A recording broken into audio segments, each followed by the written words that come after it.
여러분은 스튜디오 지브리의 작품을 좋아하시나요? 이 영상을 보시는 분 중에서는 지브리의 팬들도 상당수 있으시겠죠? 지브리 영화야 다들 재밌다고 인정하는 분위기지만 그런 지브리의 영화 중에서도 재미없었던 영화는 존재하는데요. 저는 대표적으로 벼랑 위의 포녀, 마루미 나리에티, 고양이의 보온 등을 재미없는 영화로 꼽는 편이에요. 특히나 포녀 같은 경우는 재미도 없으면서 인기는 엄청났었죠. 이 영화가 나왔을 때 진짜 광고를 엄청나게 해댔어요. 포녀 아기 물고기. TV를 틀면 포녀 광고가 나오고 채널을 넘겨도 또 포녀, 네이버를 켜도 포녀 광고가 나왔고 주변 친구들도 포녀를 보고 벼랑 위에 포녀 꼭 보라면서 다들 포녀 노래를 불렀죠. 그렇게 다들 재밌다며 노래를 부르던 포녀를 드디어 보러 갔었는데 솔직히 저는 재미없었어요. 영상은 화려했지만 내용 전개가 잘 이해가 가질 않았죠. 아니 대체 저게 뭔 내용이야? 그래서 친구들에게 물어봤죠. 저게 뭔데 재밌다는 거야? 넌 저 영화가 이해가 가? 그때 포녀가 재밌다고 말하던 친구 중에서 포녀가 대체 무슨 이야기인지를 설명할 수 있었던 친구는 단 한 명도 없었어요. 왜냐고요? 영화 속에서 무언가 일은 계속 벌어지는데 대체 무슨 일이 벌어지는 건지를 똑바로 설명을 안 해주니까요. 이런 걸 어린애들이 이해할 수 있을 리가 없잖아요. 네, 그때는 제가 어린 나이였으니까 영화를 잘 이해하지 못한 건 인정해요. 하지만 진짜로 영화가 재미없었단 말이에요. 아무 영화나 다 재밌게 보는 나이는 지났고 그렇다고 해석 능력이 뛰어날 때도 아닌 어중간한 나이에 포녀를 봤었죠. 물론 성인이 된 지금 포녀를 다시 봤지만 여전히 재미는 없었어요. 사실 스토리고 뭐고 그냥 영상미만 좋으면 된다는 생각으로 만든 영화 같아요. 아무튼 그때 TV만 틀면 포녀 노래가 울려 퍼졌고 인터넷에서는 포녀에 대한 찬사를 볼 수 있었고 다들 그렇게 재밌다 노래를 부르는데 그 당시 어린 학생이었던 저는 재미도 없는 그놈의 포녀를 온종일 찬양하는 꼴을 보자 오히려 포녀가 더 싫어졌고 저놈의 포녀 노래 좀 그만 들었으면 좋겠다는 생각까지 했었죠. 혹시라도 오해하실 분을 위해 말씀드리는데요. 저는 미야자키 하야오 감독을 싫어하지 않아요. 생과 치히로의 행방불명은 제가 아주 좋아하는 애니메이션 중 하나거든요. 그냥 벼랑 위의 포녀가 너무 재미없었어요. 재미도 없는데 다들 재밌다 난리를 치고 그러면서 제 또래 애들은 저게 무슨 이야기인지도 모르는 이런 상황 자체가 참 신기했어요. 자, 우선 이 영화가 왜 재미없는지에 대해 이야기하기 전에 여러분은 맥거핀이라는 개념을 아시나요? 맥거핀은 중요하지 않은 것을 마치 중요한 것처럼 위장해서 관객의 주의를 끄는 기법입니다. 중요한 것처럼 등장하지만 정작 하나도 중요하지 않을 뿐더러 그게 뭔지조차도 알려주지 않는 경우가 많습니다. 하지만 맥거핀은 주인공에게만큼은 중요하기 때문에 주인공의 행동에 동기부여가 되기도 합니다. 이러한 맥거핀은 스파이 영화에서 흔히 볼 수 있는데요. 스파이가 찾고 있는 대상이 바로 이 맥거핀인 경우가 많습니다. 사실 스파이가 찾고 있는 게 폭탄이든 사람이든 지구를 정복할 무언가든 그게 뭔지는 우리에게 중요하지 않죠. 결국 우리가 보고 싶은 건 첩보전이니까요. 첩보전이 일어날 상황만 만들면 된다는 거예요. 그러니까 맥거핀은 작가가 의도적으로 준비한 장치이고 어차피 중요하지 않기 때문에 설명을 안 하는 것이지 설정이나 복선을 까먹었거나 그 밖에 여러 가지 이유로 회수하지 못한 것은 맥거핀이 아니라 그냥 시나리오에서 실수가 있었던 거죠. 계획대로 잘 사용되면 맥거핀이지만 대충 이런 설정이 있다는 것만 알려주고 여기에 대한 설명조차도 똑바로 못한 건 맥거핀이 아니에요. 그냥 허술한 설정을 어물쩍 넘기려는 심산으로밖에 안 보여요. 그리고 그 허술한 설정의 대표적인 예시가 바로 벼랑 위의 포녀입니다. 이 영화의 주제는 뭐죠? 인면허와 인간, 2~5살 아이의 종을 초월한 순수한 사랑 이야기죠. 이 둘에게 초점을 맞추고 둘의 사랑을 표현하는 건 문제가 없어요. 그런데 여기에 끼인 마법이라는 설정을 풀어내는 능력은 정말이지 최악이었어요. 마법과 사랑은 디즈니에서 흔히 볼 수 있는 소재죠. 드림웍스의 슈렉도 좋은 예시고요. 그리고 이 제작사들은 마법 때문에 어떤 위기가 닥쳐오는 건지를 아주 명확하게 설명해줘요. 진실한 사랑의 키스가 이 모든 저주를 풀어낼 수 있는 유일한 방법입니다. 제한 시간은 해가 지거나 잎꽃잎이 다 떨어지거나 어쩌고저쩌고 언제까지 해결해야 하는지를 특정 요소를 통해 보여주면 이 시간이 다가올수록 점점 촉박해지니까 우리도 여기에 맞춰 자연스럽게 긴장하게 되죠. 여기서 포녀와 비교가 될 수밖에 없어요. 왜냐하면 포녀는 이게 무슨 일인지를 초반부터 명확하게 설명하고 시작하지도 않고 언제 세계가 멸망하는지 역시 안 알려줘요. 영화가 끝나갈 때 뒤늦게 나타나서 곧 세계가 멸망한다고 말하기 때문에 영화를 보는 우리들은 제한 시간이 얼마 안 남았다는 사실을 인지하면서 위기를 느끼거나 해결을 위해 급해지지도 않고 그냥 이 상황을 긴장감도 없고 재미없이 따분하게 구경하게 되니까요. 앞에서 설명한 것들과 이어져 있는 문제점이 바로 이 포녀의 아빠 후지모토입니다. 과거에 인간이었고 인간을 싫어하며 결국에는 인간이 아닌 존재가 되었어요.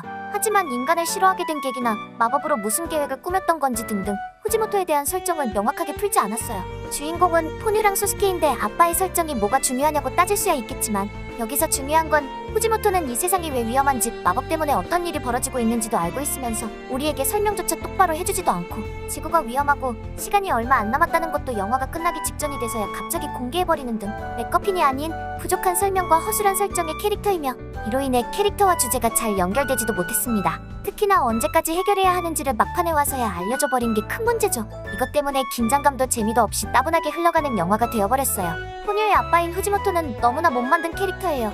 영화 내에서 마법사의 역할을 이렇게까지 잘못 줄 수가 있나 싶을 정도로 문제점 덩어리죠. 자, 그럼 이제 앞서 말한 내용을 기억한 채로 스토리부터 짚어가며 이 영화의 문제점을 파악해봅시다. 아름다운 바닷속, 어느 신비로운 분위기의 남자가 무언가 마법을 부리고 있습니다. 그곳에서는 여러 바다 생명체가 생겨나고 급성장을 하고 있었는데요. 포뇨는 아빠가 바쁜 틈에 탈출을 시도합니다. 수많은 해파리와 여러 물고기의 틈에 섞여 아빠에게 들키지 않고 물 밖으로 나갈 수 있었습니다. 육지로 도착한 포뇨가 처음으로 본 집은 벼랑 위의 소스케의 집이었어요. 그 집에서 모형 배를 들고 나온 소스케를 목격하는 포뇨. 이때 갑자기 나타난 그물로 인해 병에 끼이고 말죠. 발버둥 치던 포뇨는 소스케가 있는 바닷가까지 오게 되고 소스케는 포뇨를 금붕어라 생각하고 구해줘요. 이때 손가락을 다치게 되고 포뇨는 손가락에서 흘러나온 피를 핥아 먹습니다. 그리고 등장한 포뇨의 아빠 후지모토. 포뇨가 인간에게 잡혔다는 사실을 듣게 된 후 소스케를 직접 만나러 갑니다. 후지모토는 포뇨를 되찾기 위해 육지로 올라왔지만 저 수상한 생김새와 행동 때문에 포뇨 이야기를 꺼내지도 못하고 소스케와 포뇨를 놓치게 됩니다. 차 안에서 소스케는 손에 상처가 없어진 걸 눈치채게 되고 포뇨가 마법으로 치료해줬다면서 포뇨를 더욱 특별하게 생각하기 시작하는데요. 이때 소스케는 포뇨라는 이름도 지어줍니다. 포뇨는 인간이 만든 햄을 맛있게 먹죠. 한편 후지모토는 인간이 만든 이 더러운 바다를 아주 싫어합니다. 소스케의 엄마 리사는 양로원에서 일하고 있고 이 양로원은 소스케가 다니는 어린이집의 바로 옆에 있습니다. 소스케는 친구에게 포뇨를 들키고 도망을 치죠. 그렇게 도착한 곳이 리사가 일하는 양로원. 그곳에서 할머니들에게 포뇨를 자랑합니다. 하지만 토키 할머니는 포뇨를 보자 저건 인면허라며 질색을 하네요. 인면허가 육지로 올라오면 해일이 밀려온다 라는 전설이 있다고 합니다. 이번엔 바닷가로 도망을 칩니다. 둘만 남게 되자 포뇨는 인간의 말을 하기 시작하죠. 포뇨 소스케 좋아. 두 사람은 이렇게 서로 가까워졌는데요. 포뇨는 소스케의 피를 먹은 후 점점 인간처럼 변하고 있습니다. 이제는 인간의 말도 하게 됐죠. 이때 후지모토가 나타나서 이 두 사람을 강제로 떼어놓습니다. 포뇨와 이별한 소스케는 포뇨를 담아두었던 양동이만 들고 돌아옵니다. 집에 도착한 소스케는 벼랑 위에서 포뇨를 처음으로 만난 바닷가를 바라보다가 포뇨가 이 집을 찾을 수 있도록 양동이를 울타리에 걸어두기로 합니다. 포뇨와 소스케는 이렇게 바다에 의해서 서로 떨어지게 되었는데요. 이번엔 엄마와 아빠가 바다에 의해서 떨어지게 됩니다. 아빠가 일 때문에 집에 못 오게 되자 엄마는 아빠와 싸우죠. 소스케는 아빠와 모스보호로 대화를 합니다. 모스보호는 소리를 사용하지 않고도 멀리 떨어진 사람과 대화가 가능해요. 두 사람은 모스보호로 서로의 감정을 전달합니다. 지금은 비록 싸우지만 서로 사랑해서 보고 싶은데 만나지 못해서 싸우고 있는 거죠. 소스케는 엄마의 이런 모습을 보고 포뇨를 떠올립니다. 포뇨를 걱정하고 포뇨와 다시 만나길 희망하죠. 한편 이 시각 포뇨는 아빠에게 햄을 달라며 반찬 투정을 하고 있네요. 후지모토는 인간을 엄청 싫어하고 있는데 그런 아빠 앞에서 포뇨는 인간이 되겠다며 대들고 있습니다. 후지모토가 말하기를 인간들은 어리석고 악한 존재이며 자신도 과거의 인간이었다고 고백합니다. 근데 포뇨는 그딴 이야기에 관심 없나 봐요. 아우, 이제는 손과 발이 자라나네요. そなたまさか人間の血を舐めたんじゃないだろうな。 그리곤 마법의 힘으로 포뇨를 다시 인면허로 돌려놓습니다. 이쯤 되면 다들 궁금해하실 텐데요. 대체 후지모토는 뭐하는 사람일까요? 후지모토의 발언을 모아봅시다. 바다의 결계가 느슨해지면 생태계의 균형이 무너진다라며 생명이 물이라고 하는 수상한 물약으로 우물을 채우고 있습니다. 우물이 가득 차게 되면 다시 바다의 시대가 열릴 거다. 한벌 이야기에 필적할 만한 생명의 폭발. 그러고 보니 첫 장면에서는 물약을 몇 방울 떨어뜨리자 물고기들이 급속도로 성장했었죠. 이어서 바다의 시대가 오면 인간의 시대는 끝이 날 거라는 말을 하는데요. 솔직히 말하자면 계획을 말해주긴 했는데 뭔 소린지 모르겠어요. 세계정복처럼 단번에 알아들을 수 있는 이야기도 아니고 바다의 시대는 뭐고 생명의 대폭발은 또 뭐예요? 그냥 개체수를 늘리는 게 최종 목적은 아닐 거잖아요. 바다의 시대를 열고 그 다음은요? 그 다음 계획이 뭔지를 안 알려줘요. 그리고 인간의 시대를 왜 끝내려고 하는 거죠? 단순히 인간을 싫어하니까? 그래서 후지모토는 대체 왜 인간을 이렇게까지 싫어하는 거죠? 아무튼 뭐 그냥 마법적인 무언가가 있어서 우물이 다 차면 바다의 시대가 열리고 인간의 시대는 끝난다. 대충 이렇게 이해하고 넘어갈게요. 뭔진 몰라도 일단 계획이 있다네요. 이제 후지모토는 포뇨의 엄마 크랑 맘마레를 부르러 떠납니다.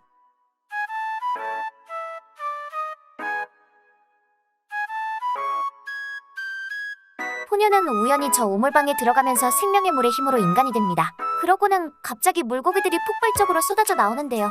아까 후지모토가 말한 그 생명의 폭발이 저건가 봐요. 그리고 동생들은 거대한 액체 물고기로 변하고 포뇨와 함께 바다 위로 솟구쳐 나옵니다. 그리고 포뇨를 따라 몰려다니면서 거대한 해일이 되어 소스케의 마을을 덮쳐버립니다. 풍우가 쏟아지는 소스케의 마을.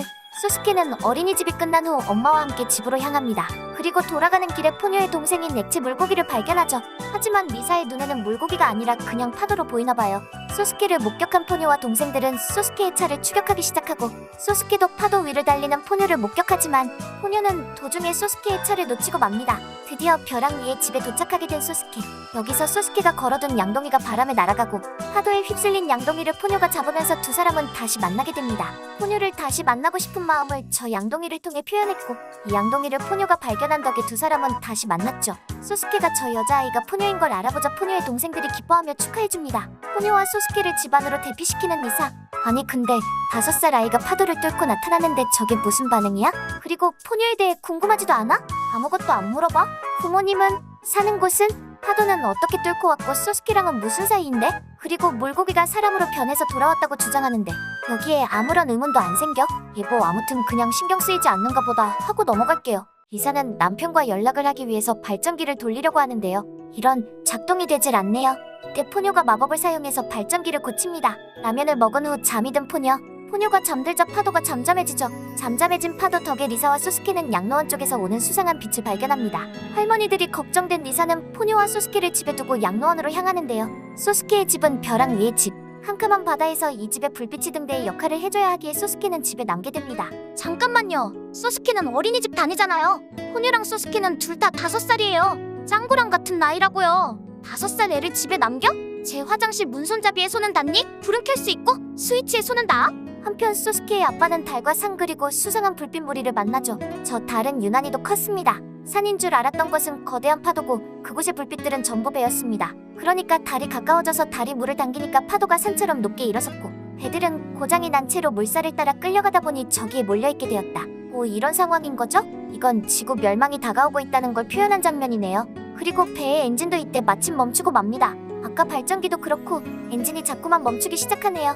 이때 포뇨의 엄마 그랑맘마레가 첫 등장합니다. 절망적인 상황에 놓인 배들을 구해주죠. 지나가기만 했을 뿐인데 엔진이 고쳐졌어요. 포뇨가 발전기를 고친 것과는 비교도 안 될 엄청난 마법이네요. 그랑맘마레는 배들을 고치고 파도 너머로 사라집니다.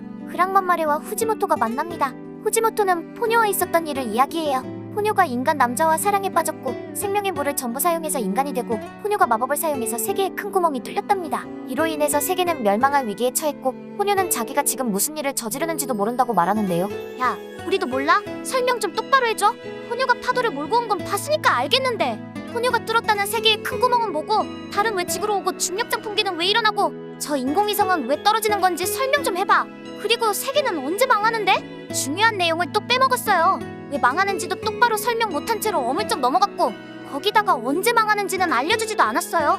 하지만 여기에 대한 더 이상의 설명은 없고 그랑맘마레는 그냥 후지모토의 기억을 읽습니다. 그 후 포뇨를 인간으로 만들어서 이 사건을 해결하자고 말합니다. 인간이 되면 마법을 잃으니까요. 아니 그럼 포뇨가 마법만 잃으면 달이 다시 후진하고 인공위성이 올라가고 중력장이 복구되는 거야? 뭐 일단은 그런가 보다 하고 넘어가죠. 대신에 포뇨를 인간으로 만들려면 포뇨에 대한 소스케의 마음이 변하지 않고 확실해야 하고 만약에 실패한다면 포뇨는 물거품이 되어 사라진다고 하네요. 그랑맘마레는 아이들에게 편히 자라며 불도 대신 꺼줘요. 이사랑 비교되네요. 키가 작아서 불도 못 끄는 애들을 집에 남겨두다니. 다음날 아침 물이 마당까지 가득 차올라 있네요. 그리고 고대 바다 생물들이 아무렇지 않게 돌아다니고 있습니다. 소스케는 리사를 만나러 가고 싶지만 마을이 물에 잠긴 통에 갈 방법이 없었죠. 이렇게 두 사람은 해바라기 양로원으로 향합니다. 어린아이와 함께 대피 중인 부부가 있네요. 솔직히 저는 이게 무슨 장면인지 잘 모르겠어요. 포뇨는 자기 때문에 마을이 물에 잠겼다는 자각도 없고 아기를 보고 죄책감을 느끼는 게 아니라 신기해하며 보살피려고 하잖아요. 포뇨가 물고기일 때는 어린 바다 생물을 보면 그냥 잡아먹었으니까 이번엔 아기를 보여주면서 지금의 포뇨는 물고기 시절과는 달리 인간의 감정을 가지게 되었다는 걸 표현하려고 한 걸까요? 어쨌든 포뇨는 인간의 아기를 처음 보고 아기에게 수프를 건네줍니다. 처음 보는 타인이자 약자에게 순수한 선의를 보인 거죠. 이게 정확한 해석이 아닐 수도 있지만 만약에 제가 한 해석이 맞는다면 포뇨에게 인간의 따뜻한 마음이 생겨나는 장면인데 이걸 지 때문에 수재민이 된 사람들에게 선의랍시고 관심과 함께 음식을 베푸는 모습으로 인간의 마음을 표현한 거잖아요. 병 주고 약 주고야 뭐야. 심지어 그 선의도 자기게 아닌 소스케의 걸로 베푸는 거고요. 그리고 보답으로 양초를 받는데 이에 이른 포뇨가 몰고 온 거예요. 포뇨가 마을을 침수시켰고 이 사람들은 피해자인데 포뇨에게 고마워하며 양초로 보답을 해요. 이때 등장한 마을 사람들, 다른 조난자들을 찾아서 구조하고 대피시키고 있네요. 마을이 물에 잠겼는데도 참 활기찬 것 같아요. 그리고 마을 사람들에게 해바라기 양로원의 할머니들이 공원으로 대피했다는 이야기를 듣습니다. 영화를 보다 보면 어이가 없을 수밖에 없죠. 대체 왜 포녀는 나룻배의 피난을 오나기를 보고 죄책감을 느끼지 않는 건지, 왜 남의 물건으로 선의를 베푸는 건지, 그리고 가해자에게 역으로 고맙다는 말과 함께 보답을 받는 장면도 이상하고, 피해자들은 왜 저렇게 활기찬 건지도 모르겠어요. 도통 이해할 수 없는 장면이에요.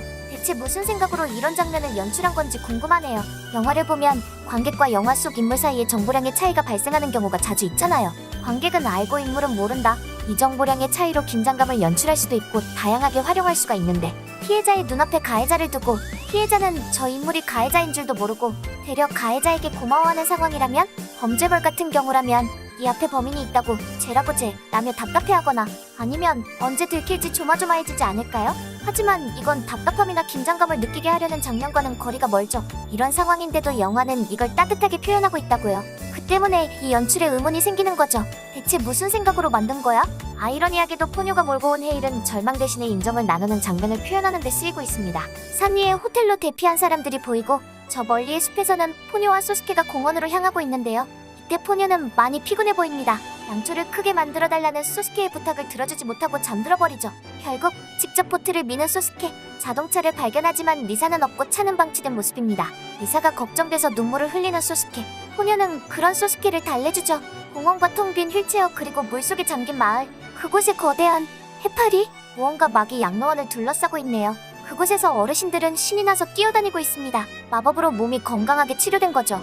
그리고 후지모토가 할머니들에게 이야기하는데요.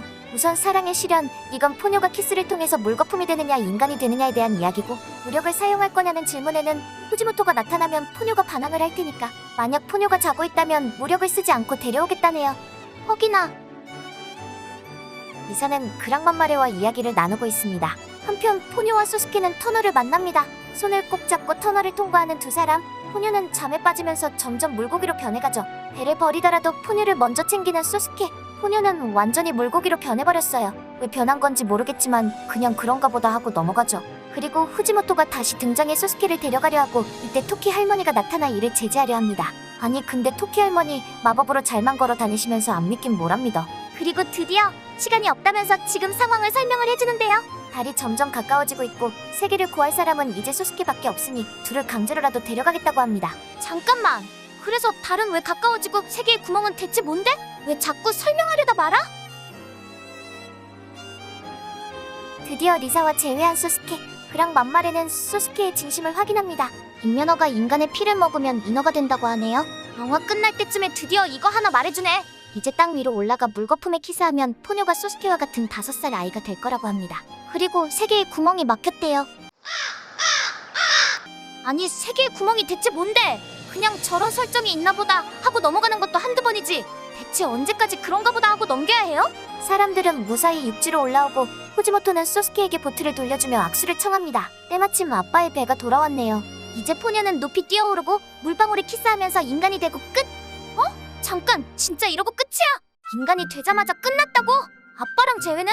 물에 잠긴 마을은? 야, 해결되는 것도 보여줘야지. 그리고 올라오는 엔딩곡, 이게 대체 무슨 엔딩이야? 진짜 황당하기 그지없는 엔딩이네요. 여기가 또 하나의 문제점이죠. 사건의 해결을 보여주지 않아요. 특히나 저는 해결을 보여주지 않는 엔딩을 싫어하는 편이에요. 두 사람은 행복하게 잘 살았답니다. 가나오려면 최소한 물에 잠긴 마을이 복구되는 것 정도는 나와야 하는 거 아니에요? 그리고 포뇨가 인간이 됐으면 인간이 된 다음도 보여줘야지. 상황이 해결된 모습이 안 나왔는데 그냥 아무튼 해결됨, 수고, 이 한마디만 달랑하고 인간이 되자마자 바로 끝을 내버렸어요. 최소한 버려놓은 일은 마무리를 지어야죠. 저는 이런 무책임한 엔딩을 싫어하기 때문에 포뇨를 더욱 박하게 평가하는 편이에요. 자, 그럼 이제 스토리도 알아봤으니 본격적으로 비평을 시작해볼까요? 영화를 다 보신 분들은 느끼셨을 테지만 장면 연결이 너무 이상해요. 포뇨가 영상미는 정말 뛰어나죠.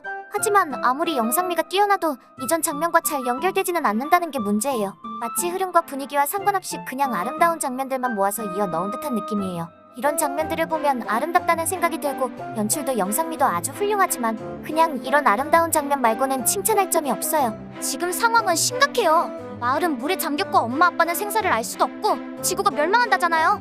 하지만 이 심각한 감정이 다음 장면까지 이어지지를 않아요. 소스케도 포뇨도 리사도 후지모토도 다들 금붕어라도 된 마냥 한 장면이 지나면 슬픔 따윈 다 잊어버려요. 그리고 여기에 잘못 만들어진 맥거핀도 한몫하죠. 세계의 구멍, 솔직히 이게 중요한 게 아니잖아요. 어쨌든 지구가 멸망한다는 게 핵심이죠. 그런 뜻에서 이게 정확히 뭔지를 자세하게 밝힐 필요는 없어요. 그런데 문제는 지구가 망할 거라는 위기감이 너무 없다는 점이에요. 다크라이 극장판, 마을이 사라지는 게 뻔히 보이죠? 미녀와 야수, 사람들이 야수를 죽이려고 성으로 몰려와요. 주토피아, 육식동물들이 초식동물을 공격해요. 위기감과 함께 빨리 해결하지 못하면 큰일 난다는 걸 누구나 알 수 있죠. 그럼 포뇨는 뭘 보여줬나요?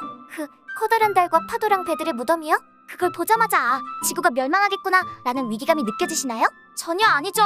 고대 바다 생물은요, 세상에나 멸종했을 법한 바다 생물이 돌아다니네, 지구가 멸망하겠어 이러신 분 있나요?